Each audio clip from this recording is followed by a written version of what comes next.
Lo que no se puede hacer es, en una campaña, ofrecer una propuesta totalmente distinta a lo que se va a hacer cuando se llega al gobierno. O sea, ¿de dónde diablos salió ese diagnóstico? Porque la elección fue en julio, se hablaba, el tema central, yo recuerdo y recordamos todos, el tema central de la campaña de Felipe Calderón era la economía, era el empleo, era el ingreso, era el control de precios, era bajar los precios de las gasolinas, en fin, ese fue el eje de ese discurso. Y seguramente mucha gente de buena fe pues creyó en eso y votó por él. Yo no descartaría eso. Sin embargo, en diciembre resulta que el tema central no es la economía, sino la seguridad. Y mete todo, o sea, ¿de dónde salió ese diagnóstico? ¿De dónde salió ese diagnóstico? ¿No? Y se olvidó de todo lo demás, todo el asunto del empleo, la pobreza siguió creciendo, la desigualdad siguió creciendo, y luego temas económicos. Yo recuerdo que al final, en un tema económico como la reactivación del sector energético, se planteó el asunto de 2 refinerías. Se aprobó por parte de la Cámara de Diputados recursos para la construcción de una refinería en Hidalgo. Hubo ahí un concurso, la de Tula, bla, bla, y ya se va, y no se construyó esa refinería, no hubo. Entonces, evidentemente, cuando se habla de que la gente tiene un desencanto por los políticos, es que no corresponden los discursos con la realidad de los hechos. Entonces, nosotros consideramos que la aseveración que hace Camilo, en el sentido del desencanto, en el sentido de la falta de congruencia, pues está hablando el espejo que ve en el PAN. Efectivamente, el bono de la alternancia de Vicente Fox, con el cambio, el bono de Calderón, con el tema del empleo, el diagnóstico y las propuestas que todos conocemos y que ya repitió nuestro compañero Agustín, sin duda que habla de esos arribistas de la política, que una cosa es lo que dicen y otra cosa es lo que hacen. Y el desencanto lo han incubado ustedes. O sea, el deterioro de las instituciones se generó en esa década panista. La falta de profesionalismo de políticos la impulsaron ustedes, la derecha. Y me parece bastante difícil y complejo que Cordero represente un nuevo discurso, un nuevo proyecto y una posibilidad de darle viabilidad económica a este país. Cordero representa la más absurda de las políticas de desarrollo social que hubiera en este país.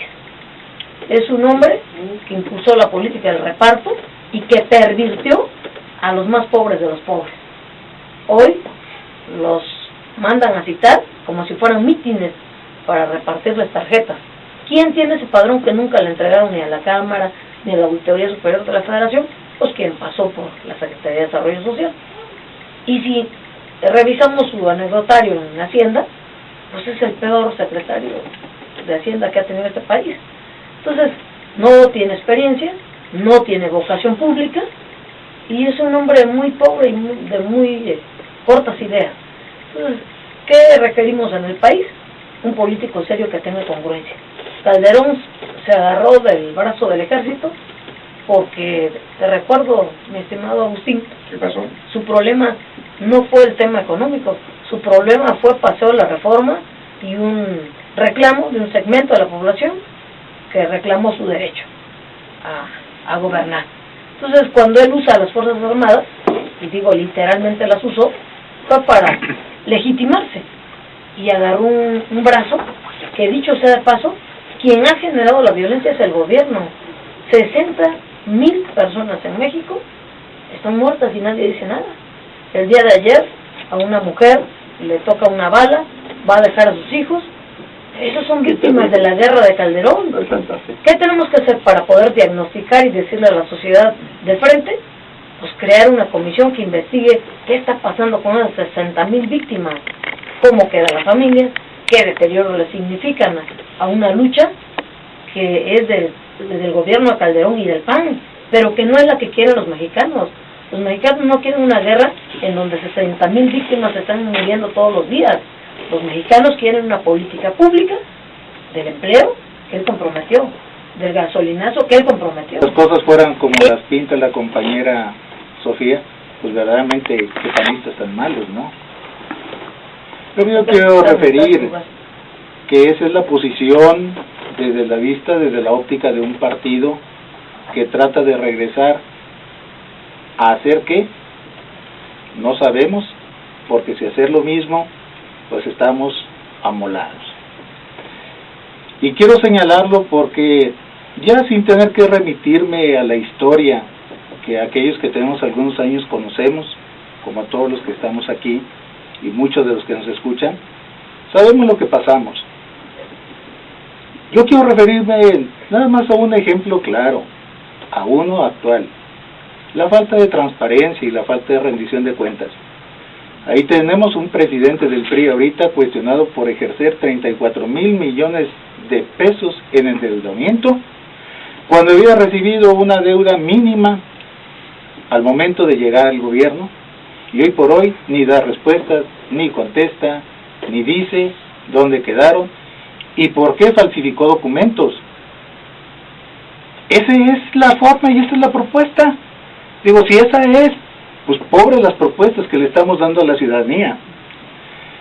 Yo no dejo de reconocer que nuestro gobierno, el gobierno federal emanado de Acción Nacional, le falta mucho por hacer. Y tiene razón Agustín, yo recuerdo, no voy a negar que cuando nosotros estuvimos en la campaña para 2006-2012, la oferta fue, es cierto, el presidente del empleo.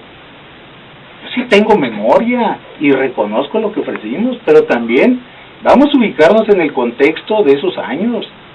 En esos años, Agustín, no me dejarás mentir, no se habían tomado una serie de medidas estrictas y muy firmes por parte del gobierno de Estados Unidos de cerrar su frontera, y la cerró con un problema para nosotros que en cuestión de drogas, en cuestión de eso, se nos vino quedando una cantidad inmensa de droga en el país, y que hizo en nuestro país un territorio de lucha de los cárteles, donde se estuvieron peleando el territorio, donde estuvieron haciendo una lucha intestina, logrando posicionarse de ese territorio, y eso un Estado que se precie de guardar un Estado de Derecho no puede permitir ni va a permitir.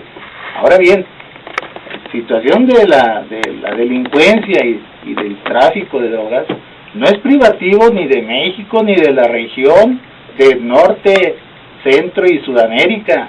Esa es una situación y es un fenómeno global, una situación donde nosotros no tenemos ni siquiera la más mínima idea de cuál es la cantidad exacta de miles de millones de dólares que implica ese negocio. Nos vamos a detener para acordar, para pactar, para poder entendernos, los mexicanos no hemos construido un nuevo diseño institucional para poder satisfacer lo que la población nos está exigiendo hacerlo más pronto. Yo estoy de acuerdo que hay cosas que se tienen que juzgar, y no mezclemos.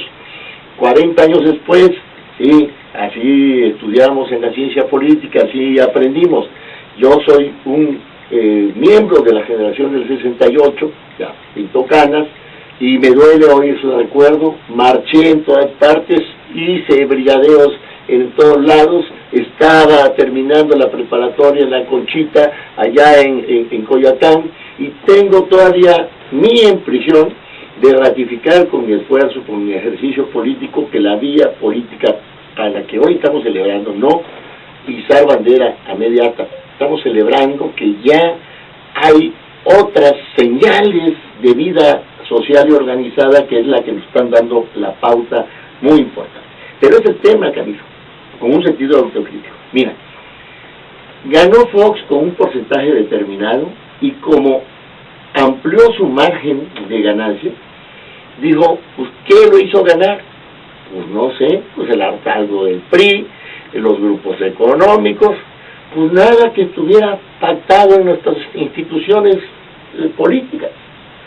Llega Calderón, que reconocemos el combate a la seguridad, y lo hemos obsequiado con miles de millones de recursos para que eso sea cierto. Viene de las cámaras, viene de un partido político, no es improvisado, y no crea las condiciones para el gran acuerdo nacional. ¿Por qué? Con 35% con que ganó, no puedes enfrentar los flagelos de nuestro tiempo, Camilo. O sea, una parcialidad no enfrenta los 52 millones de pobres, una parcialidad no puede crear un nuevo modelo económico. Tenemos que hablar de políticas de Estado. Y yo ahí corrijo a Mario Fabio Beltrán, que habla de políticas públicas. No, las políticas de Estado son más de uno, pero quieren gobernar solos, al estilo del viejo PRI, con un 35%. ¿Cómo vas a decirle, a ver, crimen organizado, yo aquí estoy, tú y quién más? No, yo solo. Pues no, una política de Estado, eso es lo que conlleva, por medio del diálogo, el entendimiento, el acuerdo, para enfrentar nuestros desafíos y que gane México y ganen los ciudadanos. No, yo solito, porque con ellos traigo desconfianza. No, yo estoy verdaderamente preocupado, Gabriel. Ahí hay gato encerrado, porque no estamos construyendo un proceso de grandes dimensiones cuando el clima nacional, el clima global, está generando indignación, desaliento, desánimo. Y no es que la sociedad se quede callada, porque ya cuando se quedó sin preguntar, ya tiene otros derroteros. Mira, yo soy chiapaneco, he hecho política por Chiapas, con los ojos en alto, lo saben ustedes, mis amigos, y siempre nací hace 30 años. No, hay que diferenciar las elecciones en Chiapas. ¿Por qué? Porque contamina a la nacional. Imagínate qué expresión centralista de que no quieran juntar la elección porque gastas menos, porque es bueno. No, porque van a contaminar la nacional. Pues hagamos lo necesario para que se unan, para que gastemos menos, para que el esfuerzo no ocasional pues sirva a reivindicar los añejos problemas de los chapanecos, de los oaxaqueños, de los tabasqueños, que no podemos ofrecer una presa, un canal para que no se inunden 300,000 gentes. Y vemos ahí en los canales de grandes obras en China que abren caminos y no hemos podido en el Samaria Golfo sacar el agua, los excedentes de las presas de Chiapas, para que no se estén año con año contaminados. Eso se hace con políticas de Estado. Cuando se habla de que gane el país, debe de ser en políticas de Estado. No todas son políticas de Estado.